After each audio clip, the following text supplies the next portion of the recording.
वेदव्यास जी महाराज ने इतना सब कुछ लिख दिया, लेकिन मन में संतोष नहीं था। मतलब अपनी रचना से वो स्वयं प्रसन्न नहीं हो पा रहे थे।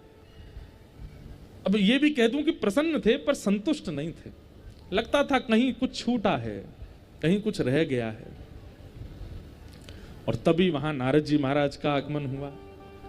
नारद जी महाराज ने आकर के वेदव्यास जी से कहा, व्यास जी, वो लोग जो यहां बैठे हैं कथा में, जिनको अपनी क्रिया से सदैव असंतुष्टि का अनुभव होता है, बहुत ध्यान से सुनना इस चरित्र को।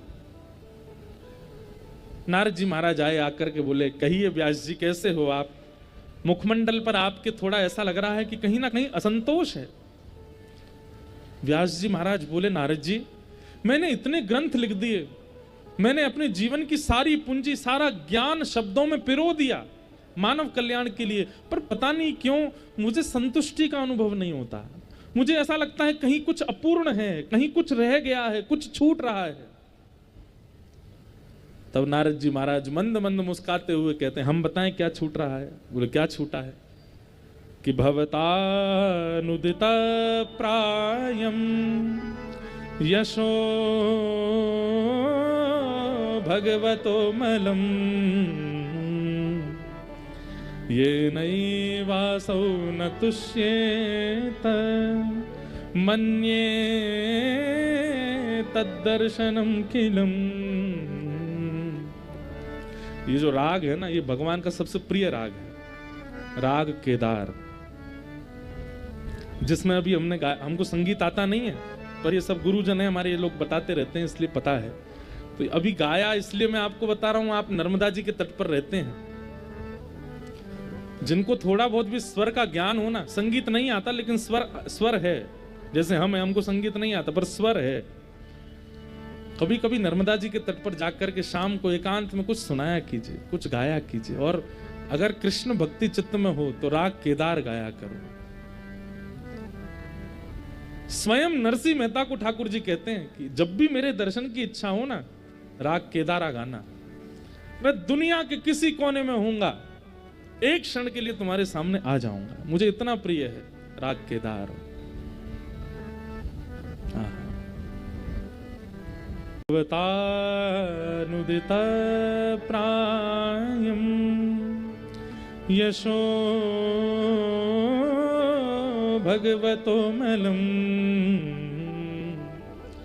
ये नैवासौ न तुष्येत मन्येत दर्शनम किलम।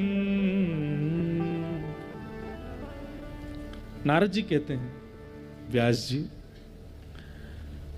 आपने जितनी भी रचनाएं की हैं, उन सब रचनाओं में आपने ठाकुर जी का पराक्रम बताया, ठाकुर जी का पौरुष बताया, ठाकुर जी की श्रेष्ठताओं का वर्णन किया है, ठाकुर जी का प्रभाव दिखाया है। लेकिन वही सुदर्शन चक्रधारी वंशी धारण करते हैं, जिनकी भ्रगुटी टेढ़ी होने पर भूचाल आ जाता है, वो छचिया भरी छाछ पे नाच नचायो, जिनके एक पैर उठाने से तीनों लोक नप जाते हैं, वो यशोदा की दहली नहीं लांग पा रहे हैं। ये सब उनका प्रेम स्वरूप, उनका स्वभाव आपने कहीं नहीं लिखा है। उस परमात्मा का केवल आपने प्रभाव वर्णन किया है, उनका पौरुष वर्णन किया है, उनका ऐश्वर्य वर्णन किया है, उनके प्रेम भाव का आपने वर्णन नहीं किया, इसलिए आपका मन अशांत है। आपके द्वारा की गई रचनाओं से श्रद्धा हो जाएगी, आपके द्वारा की गई रचनाओं से पढ़ करके सुन करके जीवात्मा के चित्त में आस्था हो जाएगी ठाकुर जी के प्रति, लेकिन प्रेम नहीं हो पाएगा। आपने भगवान के यश का वर्णन किया है, पर उनका निर्मल यश नहीं गाया है।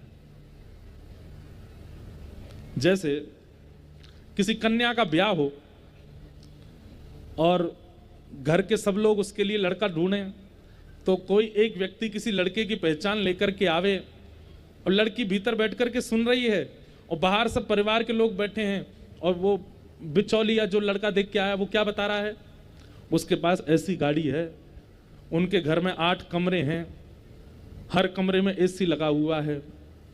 पिताजी जो हैं उनकी इतनी फैक्ट्री हैं, लड़का अभी अमेरिका से पढ़ कर के आया है, रंग गोरा है, खूब लंबा चौड़ा है और खूब धनवान है, संपत्तिवान है, सब कुछ है। इतने में माँ भीतर आती है, बेटी से पूछती है, तूने सुना ना, सब कुछ अच्छा है ना? बेटी क्या कहेगी, ये सब प्रभाव बताया, उसका स्वभाव तो नहीं बताया ना। वो वैसे कैसा है, मतलब उसका स्वभाव कैसा है, प्रभाव से मुझे क्या करना है? इतनी गाड़ी, इतने बंगले, इतना ये सब, इससे मुझे क्या करना है? वो निज जीवन में वो उसके विचार कैसे हैं, उसका व्यवहार कैसा, उसका खान पान कैसा है, उसकी बोली चाली कैसी है, वो सोचता क्या है, वो तो नहीं बता रहे ना, ये मुझे वो जानना है।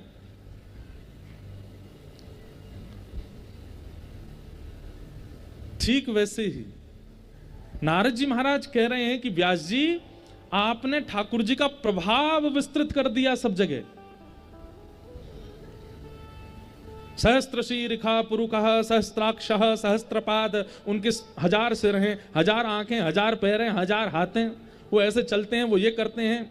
खम्बायु अग्निम सलिलम महिम च ज्योतिम से सद्वानि दृशो द्रुमादीन सरित समुद्राम से हरे शरीरम यत्किंच भूतम प्रणमेत अनन्यम। सब भगवान का शरीर है। ये पृथ्वी भगवान का गुल्फ है। गुल्फ जानते हैं? पैर में जो ये इधर एक फूला हुआ सा होता है ना, इसको गुल्फो कहते हैं। ये पृथ्वी है, उधर में ये ब्रह्मांड है, मुख में ये ब्रह्मांड है, आंखें घूमती हैं तो ऐसा होता है, कान ऐसे हैं, केश ऐसे हैं। आपने सब जगह उनका प्रभाव बता दिया है, पर वही प्रभावशाली का स्वभाव कैसा है वो आपने नहीं बताया।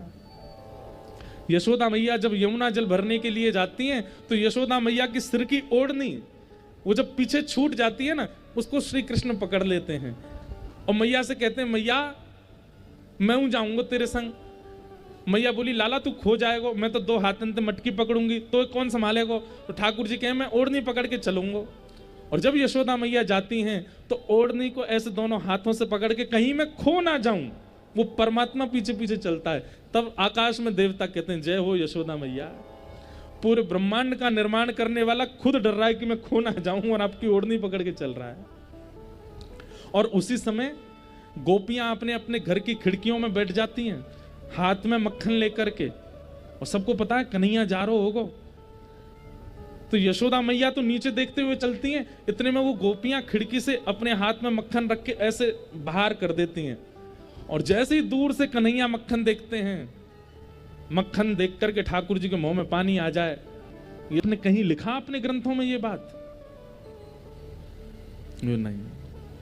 आपने भगवान के स्वभाव का वर्णन नहीं किया और भगवान के भक्तों के स्वभाव का वर्णन नहीं किया, इसलिए अभी तक आपका मन अशांत है। यदि आप चाहते हैं कि आपको संतुष्टि का अनुभव हो तो ठाकुर जी के सुंदर स्वभाव का वर्णन करो।